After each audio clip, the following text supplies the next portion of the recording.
continuar falando com vocês hoje sobre o nosso sistema cardiovascular. Eu falei sobre o coração na aula anterior e vamos continuar agora falando sobre os vasos sanguíneos de um modo geral e a distribuição específica sobre o corpo das principais artérias e veias. Lembrando que o cardiovascular compreende o coração, os vasos, artérias, veias e também o sistema linfático, que aí nós temos os órgãos tonsila, baço, linfonodo e também os próprios vasos linfáticos que o compõem. Nós vamos falar num outro momento. Bom, com relação aos vasos sanguíneos, nós temos no nosso conhecimento as artérias e as veias. As artérias, elas são responsáveis pelo suprimento sanguíneo, nosso sistema arterial, então ele tem a missão de suprir as células do nosso corpo com oxigênio e drenar. E aí o sistema venoso, composto pelas veias, tem a missão de fazer a drenagem desse sangue pobre em oxigênio e rico em dióxido de carbono. E ainda nós temos um leito vascular terminal. Quando essas artérias saem do coração, em direção ao corpo, no início o calibre é bem espesso, como vocês conhecem, a artéria aorta.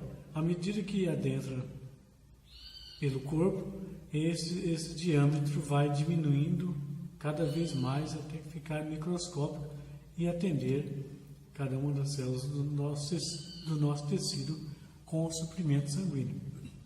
Chegando no leito vascular terminal, que é composto de arteríolas, capilares e vênulas, nesse momento ocorre a troca gasosa por essas estruturas microscópicas.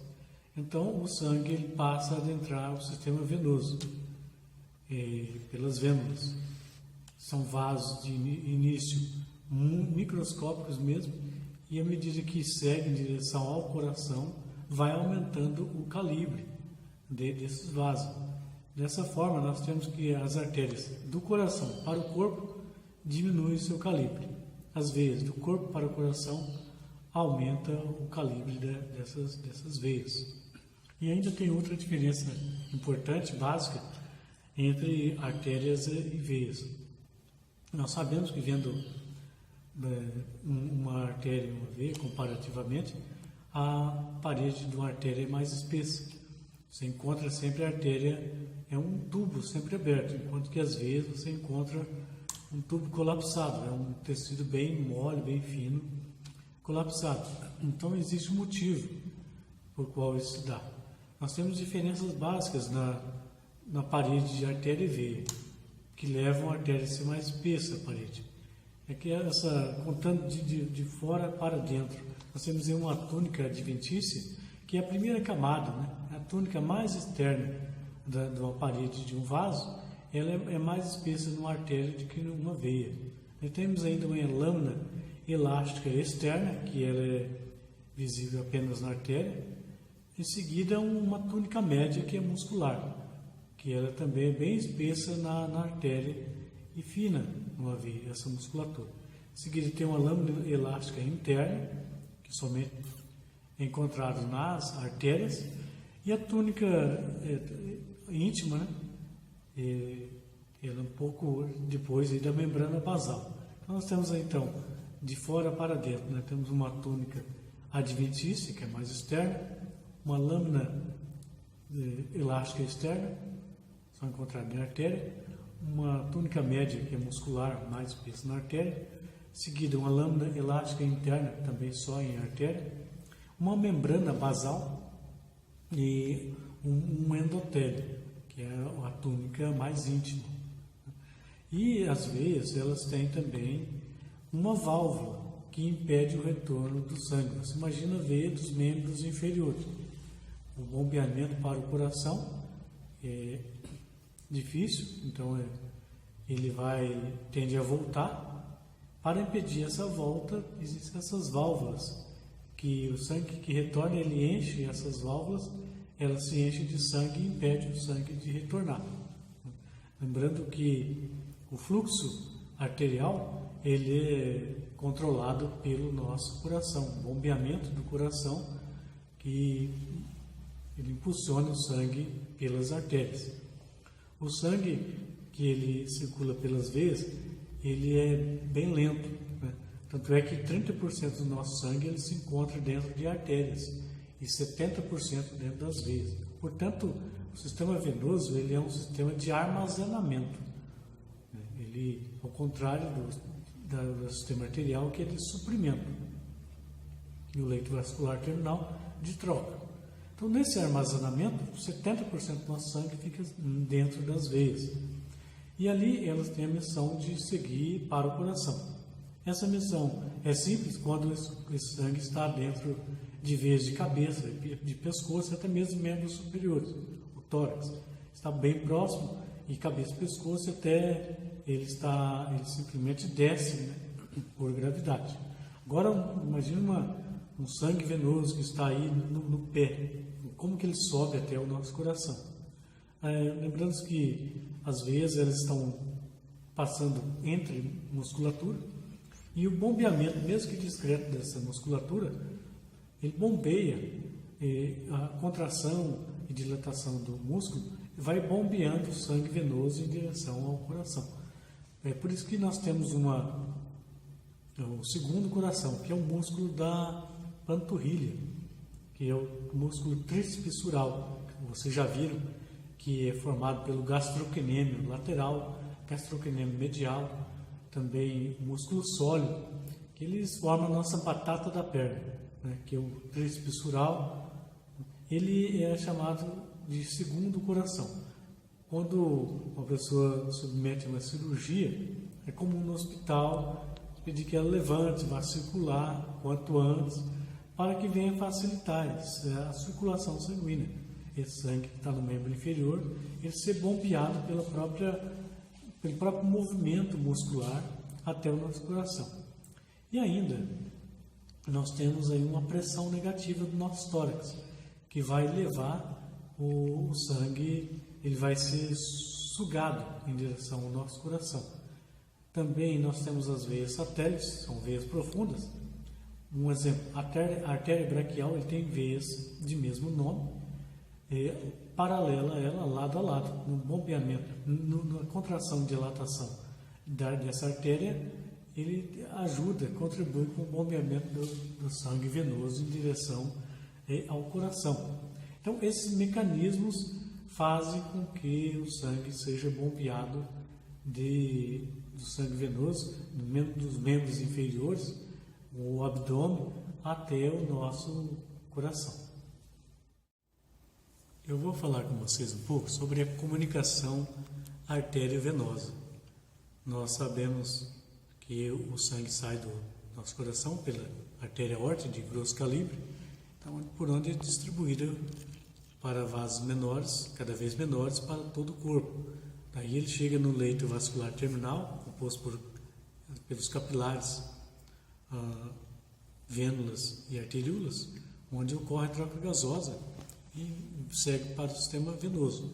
Bom, nesse aspecto, então, nós levamos a ideia de que o sangue ele passa por apenas um capilar, onde é distribuído para o tecido e retorna ao coração. Isso ocorre, na verdade, em 50%, cerca de 50% do sangue que circula nos nossos vasos sanguíneos. Ele passa por apenas uma rede de capilares. No entanto, aí você tem o sangue que vai para os nossos rins, vai para a hipófise, hipotálamo, né? Nós chamamos de circuito renal, circuito hipotalâmico e hipofisário. Nesses dois casos, ele passa por duas redes de capilares. Ainda nós temos aí representa também 25%, né? Uma outra circulação que representa outros 25%, aí é uma circulação que ocorre no sangue abdominal, onde ele passa aí pelo baço, pelo intestino e pelo fígado, nós aí colocamos esse nome assim: esplênico, mesentérico, hepático portal. Hepático portal. Esplênico, mesentérico, hepático portal. Então, ele é esplênico de baço, mesentérico do intestino e hepático de fígado. De modo geral, esse sangue ele passa pelo digestório, por redes capilares, ele vai para o fígado pela veia porta e passa por outra rede de capilares ali, são os capilares chama sinusoides hepáticos, e também a própria vascularização do fígado pela artéria hepática própria. Então esse sangue ele vai passar também por duas redes de capilares, né? E aí tem uma outra circulação, a quarta, o circuito brônquico, onde no ventrículo esquerdo ele vai para os pulmões e volta para o átrio. A respeito da circulação venosa, uma curiosidade, nós vemos no nosso braço vasos sanguíneos bem visíveis, né? Inclusive a administração de medicamento, o acesso venoso pelo nosso membro superior é muito comum. Nós temos menos facilidade de visualizar vasos sanguíneos, veias, nos nossos membros inferiores. Acontece que nos membros superiores, o sangue, cerca de 80% aí, está localizado nos vasos superficiais e 20% nos vasos profundos. E nos membros inferiores, aí 20% do nosso sangue está nos vasos superficiais e 80% nos vasos profundos. Entretanto, todo o sangue ele acaba indo para os vasos profundos. Então, entre os vasos superficiais, o que são vasos superficiais? Todos os vasos que estão acima da fáscia muscular.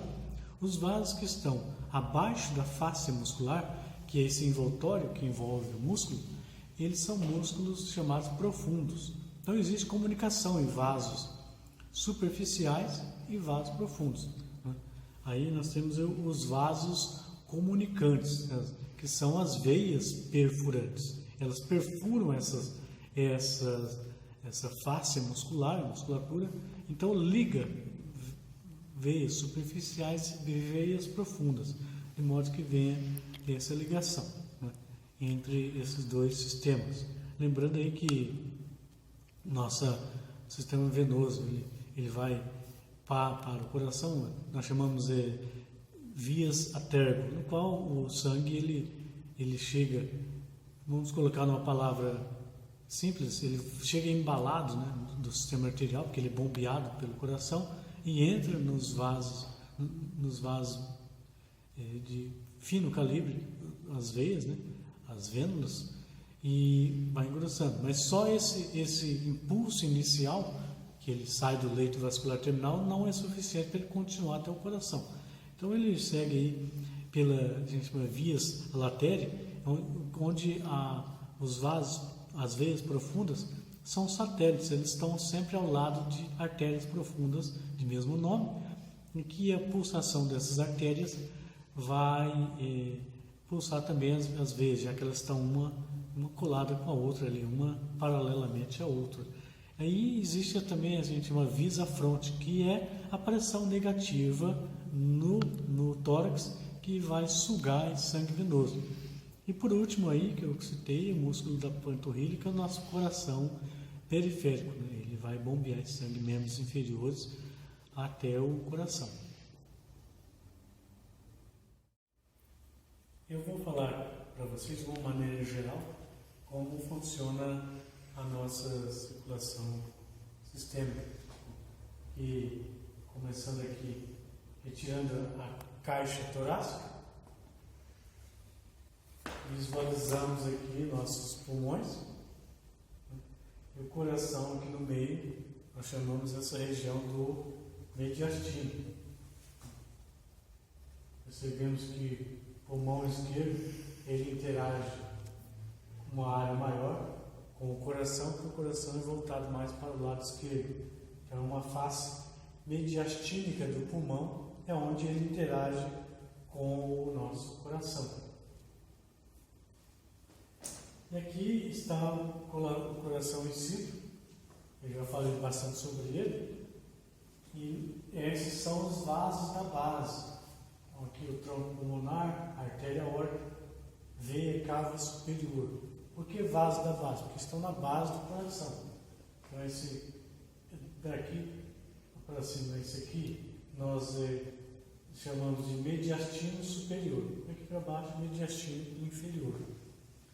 Aqui embaixo, encontramos a veia cava inferior, que é aqui também, veia cava inferior. Então, retirando esse coração, nós visualizamos então esse primeiro vaso, que é a artéria aórtica. A artéria aórtica, ela faz uma curvatura e desce. Essa é a artéria aórtica, parte torácica. E ela desce para a região do abdômen. Começamos a perceber ela aqui. A aorta, parte abdominal. Bom, então essa distribuição começa da seguinte forma. Temos aqui a artéria aórtica e ela emite 3 ramos a partir dela. O primeiro ramo é esse tronco braquiocefálico. Aqui. Esse tronco braquiocefálico, ele emite ramos. Aqui a artéria carótida comum direito e a artéria subclávia direito. Essa artéria subclávia, ela na região da axila, né, torna-se o nome de artéria axilar. Depois do braço, a artéria braquial. E divide-se em artéria radial e ulnar. Essa é a visualização que nós temos. Artéria axilar, braquial, ela divide em radial e ulnar aqui. Segue até aqui, ele se liga aqui da artéria ulnar. Eles fazem aqui uma junção, que nós chamamos anastomose. Isso é muito comum no sistema arterial, anastomose. Qual a vantagem disso? Se esse vaso aqui, de alguma forma, ele é bloqueado, interrompido ou seccionado por um acidente, o sangue vai continuar chegando até aqui por meio dessa anastomose.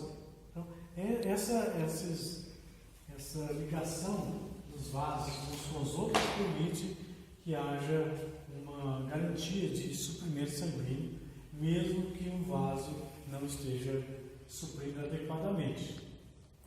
Então, aqui do lado direito, essa artéria carótida comum, ela vai se bifurcar em artéria carótida externa e artéria carótida interna. A artéria carótida externa, ela vai suprir a cabeça superficialmente, né, vai emitir vasos superficiais. E a artéria carótida interna vai irrigar internamente ali o encéfalo. Você vai cérebro anterior, parte média, ela vai ser irrigada pela carótida interna. Existe uma artéria aqui em vermelho que sobe a artéria vertebral. Ela vai formar, juntamente com ramos da artéria carótida interna, o que chamamos de polígono de Willis. A partir do polígono de Willis, você vai ter ramificação para cérebro anterior e médio e também para cérebro, parte posterior, o cerebelo também, né, por meio dessa relação de suprimento. Do lado esquerdo, você tem que ter um carótido comum esquerdo. O seu lado esquerdo, nós temos aqui a artéria carótida comum esquerda, subclávia esquerda, e segue a artéria axilar, braquial, ela bifurca para radial e ulnar. E aqui então nós temos as ramificações da artéria aórtica. E ela segue. Nessa parte torácica, ela também vai fazer o suprimento dos pulmões, os ramos brônquicos, o coração, ramos pericárdicos, e também ela vai suprir essa parte da caixa torácica. Nós temos aqui essas costelas, então abaixo, né, na borda inferior de cada costela, você tem artérias e veias. Então, artérias intercostais aqui. Quando elas saem da nossa artéria aórtica, são artérias intercostais posteriores. Então, ela abraça aqui o dorso, sai daqui e vem para as costelas aqui. E ela faz um anel, então, dá uma volta. Então, os ramos intercostais posteriores que saem da artéria aórtica fazem essa curva, vem para cá. E aqui nós temos um ramo também que desce, mais ou menos no meio aqui, que é a artéria torácica interna. Ela também emite ramos que seguem por aqui. Então fecha-se um ciclo. Aqui você tem ramos intercostais posteriores saindo da artéria aórtica e ramos intercostais anteriores saindo de torácica interna. E elas se unem. Essa união também é uma anastomose com a mesma vantagem. Então, se existe uma diminuição de circulação, uma circulação insuficiente de aorta para intercostais posteriores, o sangue vai chegar até lá pelas intercostais anteriores que partiram da torácica interna. É um ramo aqui que ele desce. E ainda tem outra coisa interessante, mas que eu vou estar falando daqui a pouco sobre isso aí. A artéria aórtica, ela segue, então ela passa a ser sua parte abdominal, quando ela atravessa aqui o hiato aórtico, que é atravessando esse que é o nosso músculo diafragma, o principal músculo da nossa respiração. E aqui você tem 3 ramos que saem da artéria aórtica abdominal, que é o tronco celíaco, mesentérica superior e mesentérica inferior. O tronco celíaco ele emite 3 ramos principais, que é aqui a artéria hepática comum, que é aqui o ramo para o baço, que é a artéria esplênica, e uma artéria gástrica esquerda. Então, esse tronco celíaco ele vai irrigar baço, fígado, estômago e parte aqui do intestino delgado. Ele desce ali até o intestino delgado e o pâncreas também, né, por meio de tronco celíaco. Tem as ramificações ali. E aí, esse que é a artéria mesentérica superior, ela está próximo do tronco celíaco. Então, qual a diferença? O tronco celíaco ele sai acima de pâncreas. A artéria mesentérica superior sai abaixo de pâncreas. E a artéria mesentérica superior, ela vai irrigar o quê? O intestino delgado, artérias jejunais, artérias ileais, artérias jejuno-ileais, e a artéria cólica direita, artéria cólica média. Então ele vai irrigando toda essa região aqui. Então vamos montar aqui novamente, para vocês entenderem como seria. Você tem aqui essa região aqui, eu falei, que é o fígado e o estômago. Então aqui irrigado pelo tronco celíaco. Aqui irrigado pela artéria mesentérica superior. Então o ramo aqui, a artéria cólica é direita, ramifica aqui, supra aqui. Lembrando que, como eu falei, que o tronco celíaco ele irriga parte do pâncreas e parte do intestino delgado, que é esse aqui é o duodeno, o pancreático duodenado fica aqui. Mas outro ramo da artéria mesentérica superior sobe aqui, irrigando também pâncreas e duodeno. Então, o pâncreas e duodeno ele recebe ramos de tronco celíaco, a partir do tronco celíaco e também mesentérica superior.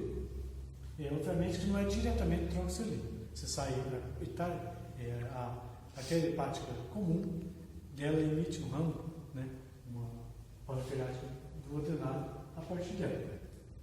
Bom, e essa parte aqui do intestino grosso, essa parte esquerda, parte final é irrigada pela artéria mesentérica inferior. Ela emite também um ramo, que é o ramo retal superior, que é a parte superior do reto, que ela irriga. Então a artéria aórtica, ela chega aqui, mais ou menos na altura da quarta vértebra lombar, onde ela bifurca. A artéria ilíaca comum direita e ilíaca comum esquerda. E sofre outra bifurcação, que é ilíaca externa e ilíaca interna. Aqui. Esse ramo que vocês estão vendo aqui, né, é um ramo que é emitido, que é a artéria sacral. A artéria sacral média aqui é um ramo único que sai também na parte posterior da aorta. Lembrando que a aorta ela emite basicamente 3 tipos de ramificações. Uma que sai anteriormente. Os ramos pericárdicos, ramos brônquicos, saem na parte anterior, emitindo ramos viscerais. Ela também pode emitir ramos laterais. Aqui, uma artéria renal, para rim. Aqui também chega uma suprarrenal, que está mostrado aqui, mas essa aqui sai lateralmente. Então ele emite ramo anterior, tronco celíaco é um exemplo, mesentérico superior e inferior também é um exemplo, ramo lateral par e ramo posterior par também, porque as artérias intercostais posteriores saem da parte posterior da artéria aórtica. E aqui, essa aqui é uma ramificação terminal. As ramificações em que continua sendo a artéria aórtica são ramificações colaterais. Ramificação terminal de artéria aórtica é a artéria ilíaca comum. Nós temos então, continuando com a artéria ilíaca comum, direita e esquerda, aqui nós temos a artéria ilíaca externa e interna. A artéria ilíaca externa, ela segue para o membro inferior. A artéria ilíaca interna, ela se segue para suprir a região pélvica, os órgãos genitais aqui localizados. Então, você também tem esses vasos que nós chamamos de vasos gonadais, que vão para as gônadas. Na mulher, ovário, então artéria ovária. No homem, testículo, então artérias testiculares. Elas descem até essas gônadas masculinas e femininas. Essa parte esbranquiçada aqui é o nosso ureter, saindo dos rins. Então, eu vou continuar aqui na perna, ver essa parte. A artéria ilíaca comum, a externa e aqui a artéria ilíaca interna, aqui localizada. Vamos aqui para a região pélvica. Essa parte cinza é um ligamento chamado ligamento inguinal. Você vê aqui uma artéria ilíaca externa, uma veia ilíaca externa e aqui um nervo também. Aqui o nervo femoral. Abaixo desse ligamento inguinal, então esse feixe vascular nervoso, ele atravessa o ligamento inguinal e você encontra eles novamente aqui. Então o nervo femoral continua. Aqui já é uma artéria femoral e uma veia femoral. Emite também uma artéria femoral profunda para suprir essa parte aqui posterior da coxa. E a artéria femoral desce, irrigando aqui a parte do joelho, então tem as artérias poplíteas, e emite um ramo tibial anterior, um ramo tibial posterior, um ramo fibular, e também sobe com esses mesmos nomes, retorna para a região abdominal. Chegando aqui, lembra que nós temos então o tronco celíaco, artéria mesentérica superior e inferior. Nós não temos uma veia tronco celíaco. O que nós temos é que o retorno do sangue dos membros inferiores para aqui, o abdominal, chega pelas mesentéricas inferiores, ele se une com a veia esplênica, saiu do baço. Estou falando agora de drenagem, então. O sangue está retornando. Então, veia mesentérica inferior, que drena sangue aqui de intestino grosso, parte esquerda, final do intestino grosso, se une à veia esplênica saindo do baço. Então, a veia mesentérica superior se une depois dessa veia esplênica também. E forma aí a veia porta do fígado. Então, todo o sangue da região abdominal vai para o fígado, onde ele vai ser trabalhado. Por que isso é necessário? Nós nos alimentamos e o produto dessa nossa digestão, ele é um produto bruto, ele precisa ser ainda trabalhado dentro do nosso fígado. Então, esse sangue é enviado para o fígado, então existem substâncias tóxicas ali, precisam ser modificadas, quebradas, enfim, para que deixem de ser tóxicos. E o fígado é que faz esse trabalho. Se esse sangue, produto da nossa alimentação, fosse jogado diretamente na corrente sanguínea, nós seríamos mortos, né? Teríamos existido. Então, o fígado é de grande importância para esse trabalho, né, do sangue. Bom, após a passagem pelo fígado, esse sangue vai para a veia cava superior. E segue para ali. A veia cava inferior. Essa é a veia cava inferior. Então, aqui é a veia ilíaca comum, veia externa, interna, tudo aqui é drenagem, sangue retornando para cá. Outra coisa, nossos rins, eles têm uma origem pélvica e eles vão subindo, né, ascendendo, nós chamamos. E nesse ascender, eles tinham vasos aqui nos seus polos, né? E que durante essa ascensão os rins perdem esses vasos, fica apenas essa artéria renal aqui. Existem casos em que esses vasos não se perdem. Então, durante a ascensão, esse vaso acompanha. Então, imagine que um ramo de artéria ilíaca externa chegue até aqui o polo do rim e permanece aqui.